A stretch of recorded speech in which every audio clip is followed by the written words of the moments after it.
പന്നിയാർപ്പുഴയുടെ പുറമ്പോക്കിൽ നിർമ്മിച്ചിരുന്ന കടകളും വീടുകളും ഉൾപ്പെടെ 88 കെട്ടിടങ്ങൾ കഴിഞ്ഞ വ്യാഴാഴ്ച പൊളിച്ചതിനു ശേഷം ഇതിന്റെ അവശിഷ്ടങ്ങൾ നീക്കുന്ന നടപടികൾ ഇന്നും തുടർന്നു. 5 മണ്ണുമാന്തി യന്ത്രങ്ങൾ ഉപയോഗിച്ചാണ് കെട്ടിട അവശിഷ്ടങ്ങൾ മാറ്റുന്നത്. ഭൂരിഭാഗം കെട്ടിട ഉടമകളും പുനരുപയോഗിക്കാവുന്ന സാധനസാമഗ്രികൾ എടുത്തു മാറ്റിയിരുന്നു.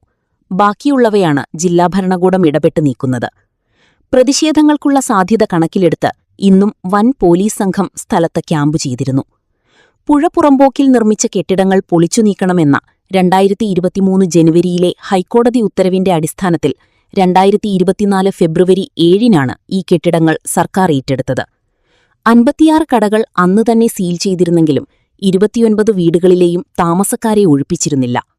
ഇവിടുത്തെ 86ഓളം കെട്ടിടങ്ങളാണ് ഇന്നലെയൊക്കെയായിട്ട് ഇടിച്ചു നിരത്തി നാശമാക്കിയിട്ടേക്കണേ. ബുൾഡോസർ രാജെന്ന് നമ്മൾ കേട്ടിട്ടേ ഉള്ളൂ. അത് കേരളത്തിൽ ഇടുക്കി ജില്ലയിൽ പൂപ്പാറ ഒരു തുടക്കം തുടങ്ങിയേക്കണേ.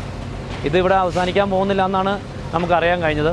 എല്ലാ സ്ഥലങ്ങളിലെയും ഇടുക്കി ജില്ലയിലെ എല്ലാ സ്ഥലങ്ങളിലെയും പുഴയോരം അതുപോലെ എല്ലാ സ്ഥലങ്ങളിലും ഈ സംഭവങ്ങളുണ്ട്. പക്ഷേ ആദ്യം തുടങ്ങിയത് പൂപ്പാറയാണ്. ഇവിടുന്ന് 10-20ഓളം കുടുംബങ്ങളെ ഒരു വീടോ അതിനു വേണ്ട സജ്ജീകരണങ്ങളോ ഇല്ലാണ്ട് അവർ റോഡിലേക്കാണ് ഇറക്കി വിട്ടിരിക്കുന്നത്.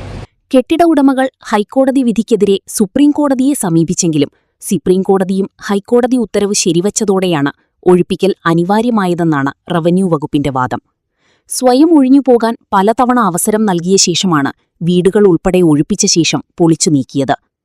ഇതിൽ 17 കുടുംബങ്ങൾക്കാണ് ഒരു തുണ്ടു ഭൂമി പോലും വേറെയില്ലാത്തത്. 6 മാസത്തിനുള്ളിൽ ഇവരുടെ പുനരധിവാസം ഉറപ്പാക്കുമെന്ന് പഞ്ചായത്ത് അധികൃതർ പറഞ്ഞു. പന്നിയാർപ്പുഴയിലെ തീരത്തിൽ നിന്ന് ഒഴിവാക്കപ്പെട്ട കുടുംബങ്ങളിൽ 15 കുടുംബങ്ങളാണ് വീട് സ്ഥലവും ഒന്നുമില്ലാത്തവരായി കണ്ടെത്താൻ സാധിച്ചിട്ടുള്ളത്. ആ 15 കുടുംബങ്ങളെയും പുനരധിവസിപ്പിക്കുന്നതിന് വേണ്ട നടപടികൾ സ്വീകരിക്കണമെന്നാവശ്യപ്പെട്ടുകൊണ്ട് പഞ്ചായത്തിന്റെ തീരുമാനവും കുടുംബങ്ങളുടെ ലിസ്റ്റുമെല്ലാം കളക്ടർക്ക് നേരിട്ട് സമർപ്പിച്ചിട്ടുണ്ട്.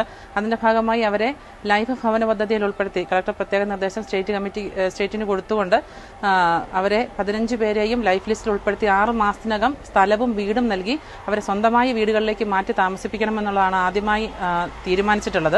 ഇതിൽ 2 കുടുംബങ്ങൾക്ക് മുൻപ് ലൈഫ് പദ്ധതിയിൽ വീട് അനുവദിച്ചിട്ടുണ്ട്. ബാക്കിയുള്ളവർക്ക് പുനരധിവാസ പദ്ധതി പൂർത്തിയാകും വരെ താമസിക്കുന്നതിനായി സ്വകാര്യ തേയില കമ്പനിയുടെയും ഉടമസ്ഥതയിലുള്ള ഒഴിഞ്ഞുകിടക്കുന്ന വീടുകൾ വേണമെന്ന് കമ്പനിയോട് ആവശ്യപ്പെട്ടിട്ടുണ്ട്. സിറ്റി വിഷൻ, രാജകുമാരി.